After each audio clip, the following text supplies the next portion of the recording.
Alhamdulillah Alhamdulillahilladzi ahsa alaina al-iman wat-tuqa walladzi ihtada fi suratil furqan wa qaddamna ila ma 'amilu min 'amalin faj'alnahu haba'an mansura. Asyhadu an la ilaha illallah asyadidul quwa dzu mirratin fastawa wa asyhadu anna Muhammadan 'abduhu wa rasuluhu sahibus syafa'atil uzma. Allahumma shalli ala sayyidina al-Mustafa Muhammadin khairil wara wa ala alihi wa ashabihi dzur rahmati wal wafa. Amma ba'd fa ya ibadallah usikum wa iyaya nafsi bitaqwallah faqad fazal muttaqun wa khusukum ala ta'atillahi la'allakum tuflihun. Faqala ta'ala fi kitabihil karim a'udzu billahi minasyaitonir rajim bismillahirrahmanirrahim wa ma umiru illa liya'budullaha mukhlishina lahud-din hunafa.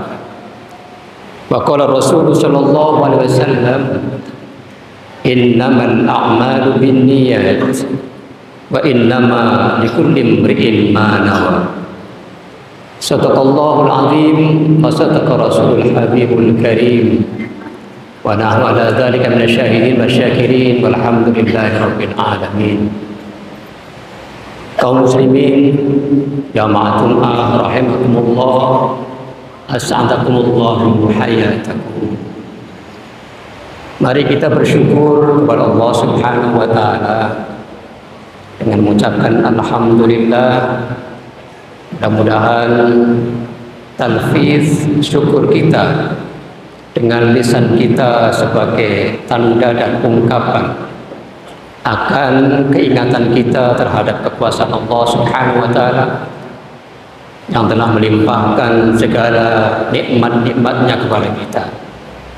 Kendati syukur tidak hanya cukup diungkapkan dengan kata-kata dengan lisan, wa innama bitakrir alal arkan, namun harus diwujudkan, diapresiasikan dengan perbuatan bahwa kita telah menerima segala apa yang diperintahkan dan diberikan oleh Allah, sehingga kinerja kita, amaliyah kita, kegiatan kita lebih meningkat dibandingkan dengan sebelum-sebelumnya. Namun keadaan kita seluruhnya insya Allah ini adalah takrir yang nyata, wujud ungkapan syukur kepada Allah Subhanahu wa taala yang nyata, bahwa ketika Allah telah memberikan nikmatnya kepada kita, maka kita pun hadir untuk sujud dan beribadah kepada Allah Subhanahu wa taala. Mari kita bersalawat kepada baginda Rasul sallallahu alaihi wasallam yang mengucapkan Allahumma shalli ala sayyidina Muhammad wa ala alihi wa ashabihi ajma'in. Hadirin jamaah Jumat rahimakumullah, alhamdulillah kondisi umat saat sekarang, kendati ketika kita menilik dari berbagai macam informasi media sosial cukup rentan terhadap perkembangan akidah, perkembangan amaliyah dan perkembangan syariah yang seyogyanya kita jaga bersama. Namun kebanyakan di antara umat bangsa kita, masyarakat kita belum pandai merapikan saf dalam bersyukur dan bersabar terhadap apa yang diberikan oleh Allah Subhanahu wa taala. Kita masih memaknai bersabar itu dalam menghadapi musibah, padahal masih banyak juga beberapa aspek yang harus kita sabari, termasuk di dalamnya ketika kita beribadah kepada Allah Subhanahu wa taala, beriman kepada Allah, taat kepada Allah, mengikuti perintah-perintahnya kepada Allah Subhanahu wa taala, juga kita harus bersabar. Bahkan Pada saat sekarang ini banyak anak kita yang menjadi seorang pelajar. Dalam belajar pun Imam Asy-Syafi'i dalam At-Ta'lim yang disebutkan dalam Imam Az-Zarnuji, karangan Imam Az-Zarnuji menyatakan bahwa kita tidak bisa mendapatkan ilmu yang barakah, ilmu yang bermanfaat. Salah satunya di antara syarat yang keenam itu adalah istibar, untuk bersabar. Mencari ilmu juga wajib bersabar. Beribadah juga wajib bersabar. Oleh karena itu Allah Subhanahu wa taala kepada orang-orang beriman menyatakan kepada kita, isbiru wa rabitu wattaqullaha la'allakum tuflihun. Kalau kita sudah beriman kepada Allah, maka eksis, jangan sampai goyah keimanan kita. Istiqomah, jangan sampai kita terjerumus kepada ranah yang lain. Istiqomah dan tetap eksis dalam beribadah, beriman kepada Allah, bagian daripada kesabaran. Artinya ibadah pun kita disuruh bersabar. Mempunyai keimanan yang tinggi pun harus bersabar. Baru-baru ini kita mendengarkan perkembangan aliran yang tidak sesuai dengan akidah kita, akidah Ahlussunnah wal Jamaah. Berkembang di Kecamatan Pagar Marbo dan Kecamatan Galang. Dan pembawanya, musyrifnya bukan seorang yang baru masuk Islam, tetapi seorang syekh, seorang ustaz, seorang ulama. Namun kita menganggap bahwa belum ada kesabarannya untuk beristiqomah dalam menjalani ibadah kepada Allah, beriman kepada Allah. Sehingga kajian-kajian yang tinggi itu membawanya justru tidak membawa keberkahan bagi kita sendiri dan umatnya, justru menjerumuskan umatnya dalam hal yang tidak seyogianya kita harapkan dalam konteks kekinian ini. Mereka mengajarkan bahwa kita tak perlu sholat karena kita masih tidak suci. Harus mengkaji dulu, berkaca dulu sampai batas mana kesucian kita untuk menghadap Allah Subhanahu wa taala. Ini salah satu ajaran tentunya bagi umat Islam, adalah bagian bukan daripada ajaran Islam. Karena Islam adalah garis besarnya adalah iqamatis shalah. Bahkan yang membedakan antara Islam dengan yang tidak Islam, Muslim dan tidak Muslim adalah as-shalah. Kalau sudah meninggalkan sholat, maka bukanlah ia dalam golongan orang-orang Islam. Masih juga banyak hal-hal yang sifatnya nyeleneh karena ketidaksabaran. Padahal in sabartum 'alal asyaqqi qalilan istamta'tum bil arfa'il alazi tawil. Sebentar sajalah bersabar untuk mengikuti ajaran Allah Subhanahu wa taala, karena kita tidak akan hidup selama-lamanya dalam dunia ini. Dunia itu adalah singkat. Akar katanya dana yang dunun, cepat, singkat, dekat, tak lama-lama. Maka ajaran yang sudah dibawa oleh baginda Rasul sallallahu alaihi wasallam kita laksanakan dengan baik, bersabar sampai kita kembali kepada Allah Subhanahu wa taala. Ketaatan kepada Allah Subhanahu wa taala kita bersabar. Tetapi dalam hal kemaksiatan pun harus hati-hati dan tetap bersabar. Jangan terburu nafsu, jangan terbawa oleh hawa nafsu kita, sehingga ketika kita menginginkan kenikmatan yang sejengkal saja, sedetik saja, akan mengorbankan semua apa yang menjadi keimanan kita kepada Allah Subhanahu wa taala. Maka sabar dalam taat, sabar dalam beribadah kepada Allah Subhanahu wa taala, sabar dalam musibah serta dalam kemaksiatan pun seyogianya kita wujudkan secara nyata. Hadirin jamaah Jumat rahimahullah, hal ini juga digambarkan dalam sejarah ketika baginda Rasul sallallahu alaihi wasallam hijrah dari kota Mekah ke kota Madinah. Para sahabat juga mengikutinya dan sebagian umat Islam ikut berhijrah. Hijrahnya sama, berangkatnya sama dari Mekah dan tempat tujuannya juga sama, kota Madinah. Namun yang diraih oleh para muhajirin, yang didapatkan oleh para muhajirin berbeda. Ada yang hijrahnya karena Allah Subhanahu wa taala, maka ia dapatkan keberkahan dari Allah Subhanahu wa taala, ketenangan dari Allah Subhanahu wa taala, bahkan istiqomah dalam menjalani keimanannya kepada Allah Subhanahu wa taala. Tetapi di antara sahabat ada yang hijrahnya bukan karena lillahi ta'ala, karena Allah Subhanahu wa ta'ala, tetapi karena teman-temannya, orang yang dicintainya hijrah dengan bersama Rasulullah SAW, maka ia pun ikut hijrah. Maka ada dikenal dengan hijrah Ummu Khais, hijrahnya karena secantik itu yang ikut pindah dengan baginda Rasulullah SAW. Maka yang didapatkan apa? Ya hanya cintanya saja kepada Ummu Khais itu. Bahkan ada yang hijrahnya karena perdagangan. Gak bisa, gak kondusif di Mekah ini untuk berdagang, bersaudara. Tetapi kayaknya ketika kita ikut dengan baginda Rasulullah SAW mendapatkan komunitas yang baru, maka berdagang di sana akan lebih menjanjikan. Maka dia pun hijrah karena perdagangannya. Ia mendapatkan apa yang ia niatkan itu. Wajar kalau hadis tentang niat itu ditaruhkan oleh Imam Nawawi di awal, di Arba'in Nawawi di awal. Rasul sallallahu alaihi wasallam bersabda, innamal a'malu binniyat wa innamal likulli imri'in ma nawa. Faman kanat hijratuhu ila Allah wa rasulih fa hijratuhu ila Allah wa rasulih.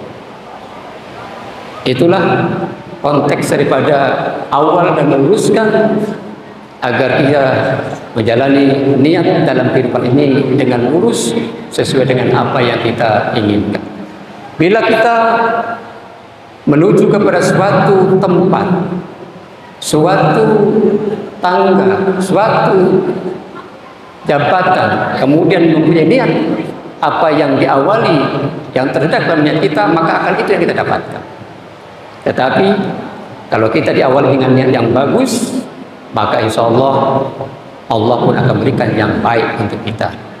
Yang jelas Rasul Shallallahu Alaihi Wasallam mengajarkan kepada kita, niatkanlah ikhlas untuk Allah Subhanahu Wa Taala.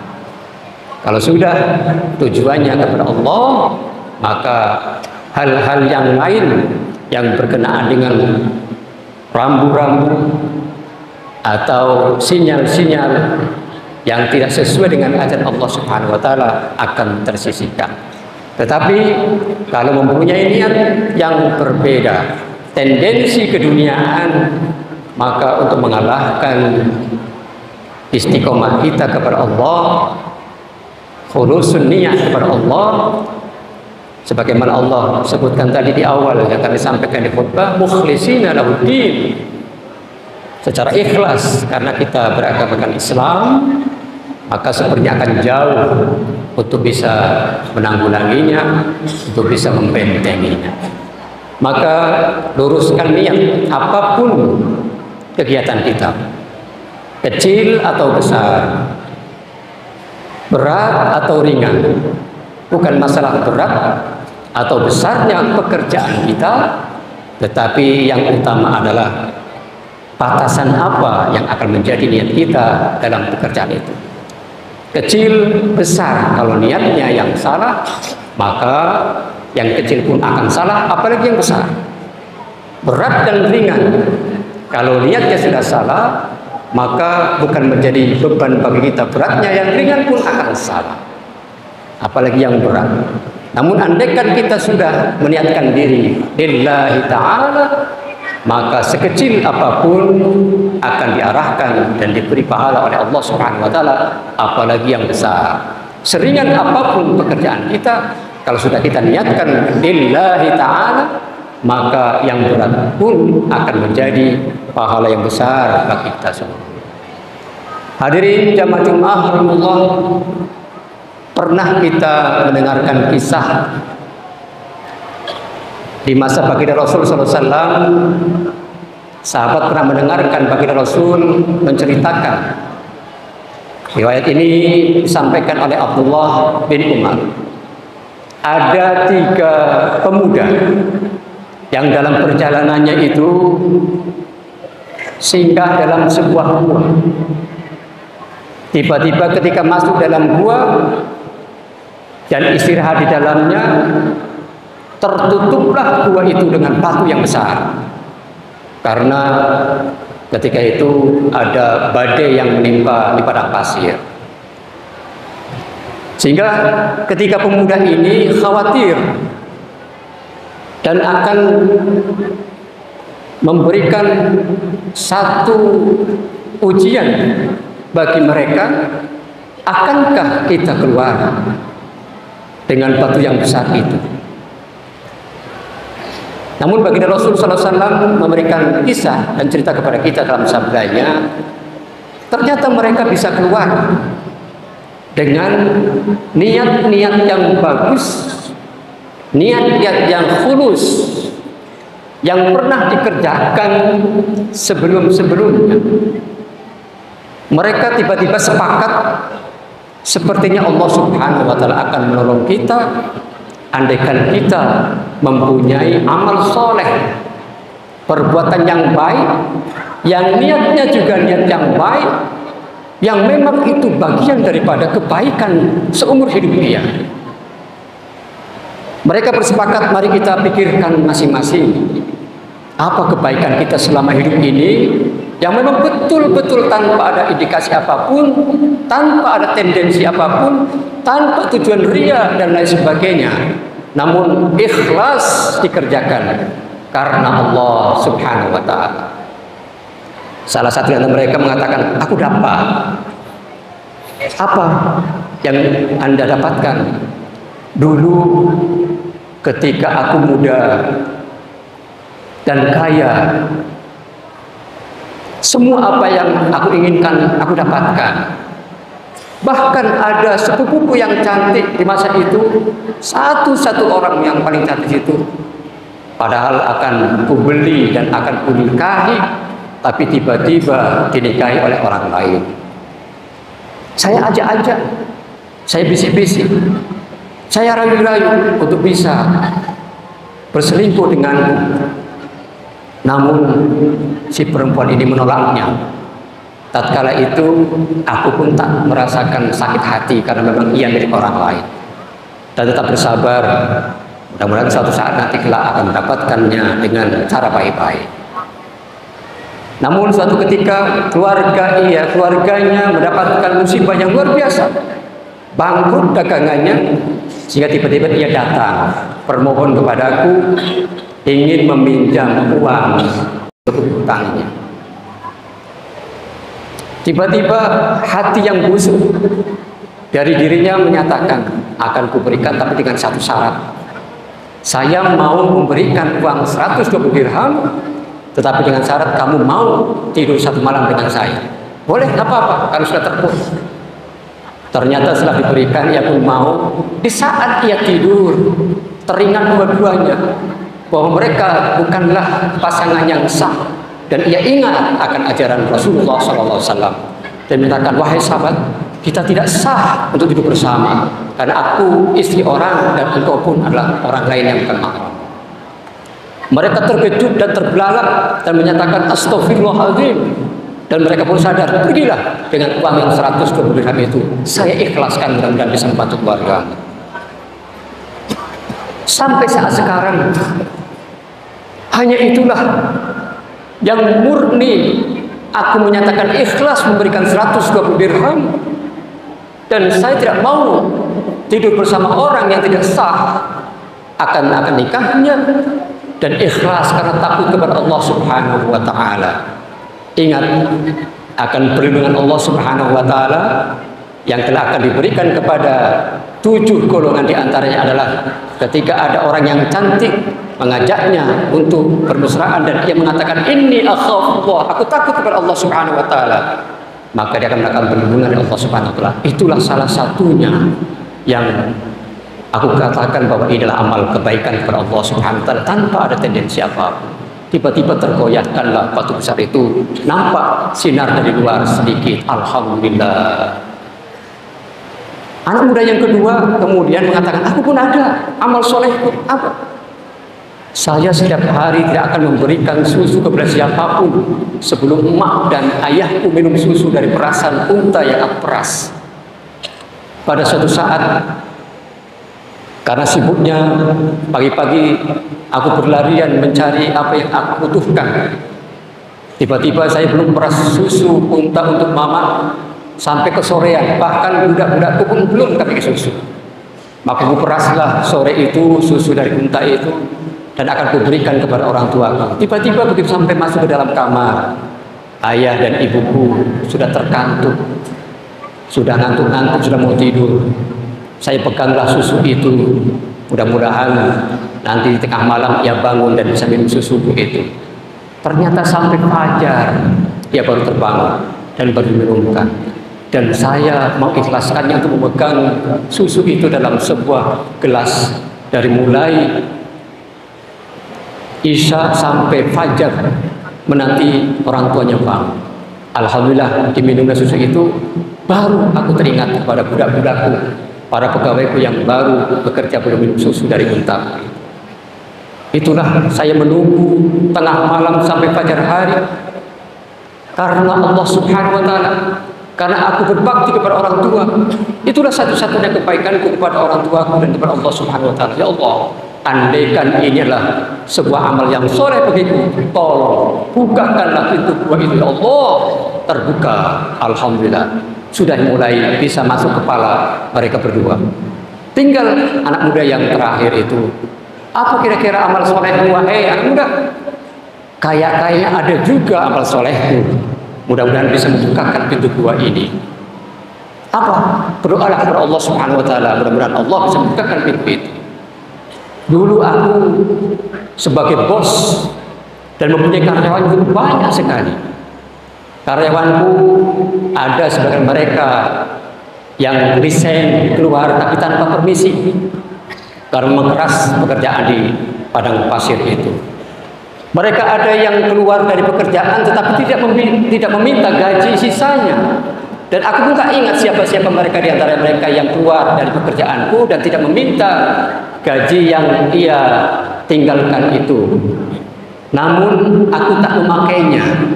Cuman ku kembangkan, ku belikan unta, ku belikan domba, ku belikan ternak yang lain, bahkan ku bangunkan bangunan-bangunan untuk fakir miskin, serta untuk memberikan hal-hal yang terbaik untuk umat. Dan saat itu berkembang biak unta dan kambingnya, rumah-rumah sewanya pun laku begitu, lari semuanya dipakai, dan berkembang biak luar biasa perkembangannya itu. Tiba-tiba beberapa tahun kemudian ada yang datang meminta sisa gajinya. Saya katakan kepadanya, saya nggak tahu gajimu sisa berapa, tetapi dulu ketika uangku sisa, ku belikan domba, ku belikan unta, dan itulah di hamparan beribu unta, beribu domba, itulah milik kamu. Jangan main-main tuan. Iya, itu milik kamu. Ambillah semuanya. Dan mereka tidak ngambil semua, hanya beberapa unta saja. Dan ia mengikhlaskan bahwa itu memang milik dia dan uang dia selama ini yang ia belum ambil dari bosnya itu. Dan itulah aku ikhlaskan seberapa mereka ambil unta itu dan domba itu tanpa perhitungan. Mudah-mudahan itulah amal soleh aku. Ya Allah, andaikan itu kebaikanku ya Allah, bukakanlah pintu gua ini Allah. Tiba-tiba batu besar itu terguling dan mereka bisa keluar dari gua dan terselamatkan. Ini maknanya apa? Iktibar bagi kita bahwa ternyata amal soleh itu bisa menjadi wasilah. Ketika dalam kondisi sempit, ingatkan zikir kepada Allah Subhanahu wa taala. Pernah amal soleh kita dengan niat yang lurus itu, bahwa itulah senjata bagi kita, syafaat bagi kita, bukan hanya dalam dunia tapi kelak nanti di akhirat. Mudah-mudahan amal soleh kita akan menjadi bagian penyelamat kita dalam dunia akhirat. Amin ya rabbal alamin. Barakallahu bil Qur'an karim wa nafa'ani wa iyyakum bima fihi min al ayat dzikr hakim. Aqulu qawli hadza wa astaghfirullah li wa lakum wa li sa'il muslimin wal muslimat min kulli dhanb wa ya fawzal mustaghfirin innahu wal ghafurur rahim. Alhamdulillahilladzi hadana li hadza wa ma kunna linahtadiya laula an hadana Allah. Asyhadu an la ilaha illallah wa asyhadu anna Muhammadan abduhu wa rasuluh. Allahumma shalli ala sayyidina Muhammad wa ala alihi wa sahbihi ajma'in. Amma ba'd fa ya Allah, ittaqullaha haqqa tuqatih wa la tamutunna illa wa antum muslimun. Wa qala ta'ala fi kitabihil karim, a'udzu billahi minasy syaithanir rajim. Bismillahirrahmanirrahim. إن الله وملائكته يصلون على النبي يا أيها الذين آمنوا صلوا عليه وسلموا تسليما اللهم صل على سيدنا محمد وعلى آله وصحبه أجمعين اللهم اغفر للمسلمين والمسلمات والمؤمنين والمؤمنات الأحياء منهم والأموات إنك سميع قريب مجيب الدعوات ويا قاضي الحاجات ربنا هب لنا من أزواجنا وذرياتنا قرة أعين واجعلنا للمتقين إماما واجعلنا للمتقين إماما واجعلنا للمتقين إماما ربنا آتنا في الدنيا حسنة وفي الآخرة حسنة وقنا عذاب النار والحمد لله رب العالمين عباد الله إن الله يأمركم بالعدل والإحسان وإيتاء ذي القربى وينهى عن الفحشاء والمنكر والبغي يعظكم لعلكم تذكرون فاذكروا الله يذكركم واشكروه على نعمه يزدكم ولذكر الله أكبر أقم الصلاة